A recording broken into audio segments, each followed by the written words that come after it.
Gabriela. You ready? Give it up one more time for Gabriela.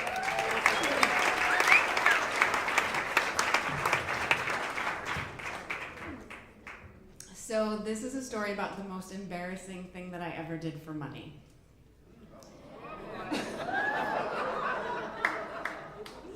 So I was a broke college girl, and all broke college girls need money for shopping and beer and things like that. And I was living with my roommate Kelly, and we were brainstorming about how we could make some cash.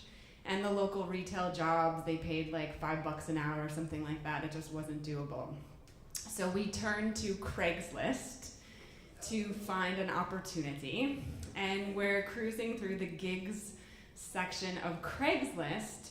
And there's a posting that says, for girls to come to a special party that you can make hundreds of dollars a night.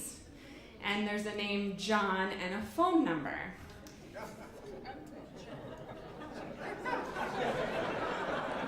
So I call up John, and I'm like, well, hi John, we're two college girls, we need to make some money, what is this special party? And so this is in Philadelphia, that's where we were living, and he was like, oh, it's the guys, they're into like the feet, they like the feet. So you come, they touch your feet, they look at your feet, and we give you some money, no big deal, you make some money.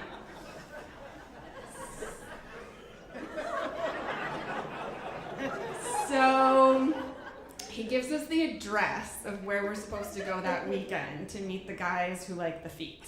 And the address is this warehouse down by the river. And immediately I'm like thinking of being murdered and tossed in the river.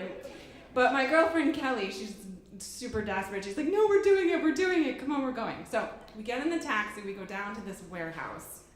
And it's like an unmarked warehouse, and it's 20 stories high, and we get to the curb, we're standing in front of it. I'm like, I can't do it. She's like, we're doing it.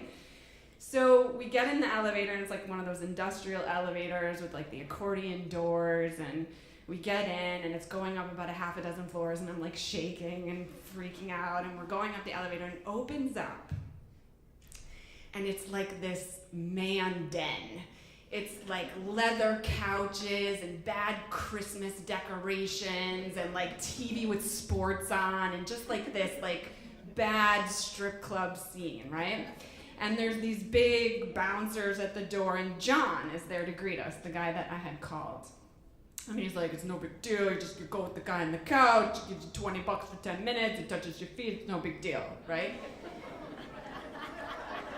I'm like, $20 for 10 minutes? He's like, yeah, $20 for 10 minutes. I'm like, okay. So there's a group of girls on one side, all like us, like 20-something desperate college girls. And then on the other side is all these middle-aged guys like salivating and like waiting to touch our feet, right? So we go and stand with the girls, and we're like, trying to get acclimated, and a man comes over very politely and introduces himself to me as George and asks me will I go and sit on the couch with him. So I am escorted over to one of the leather couches where he gingerly picks up my foot and places it in his lap. And at the time, I'm a psych student, so I convinced myself that I'm gonna do like therapy with him about like his foot fetish, and I'm gonna like get to the bottom of it. So he's holding my foot in his lap, and he's like touching it, and he's like admiring it, and you can tell that he's just like overcome with adoration for my foot.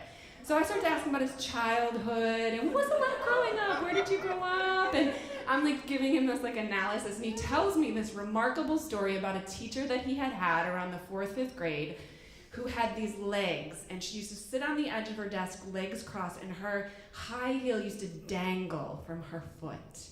And it became his whole world sitting there looking at this foot, right? This was his like everything going through puberty. And ever since then, he was obsessed with feet. So he says his strategy is to walk around the local parks in Philadelphia and ask ladies to touch their feet, at which point they run screaming from him in the park. So this party is his life, right? And so now I'm feeling like, oh my God, I'm helping him. So he's like humping my foot a little bit harder. And it's like, it's getting hot, right? And he's like, and I'm like I'm trying not to acknowledge what's actually happening, like with my foot in his crotch. So he finishes, we'll just say that, and thanks me profusely, and I go back out into the area where my friend Kelly is, and I say, hey, and she's like this, and she's pouting, and she looks like something terrible's happened, and I was like, what's the matter? Did something happen? Did somebody touch you? Like, and she's like, nobody picked me. So I said, come on, let's get out of here. We took our $40 and we went to the bar, and I bought drinks on George, my foot daddy. Gabrielle.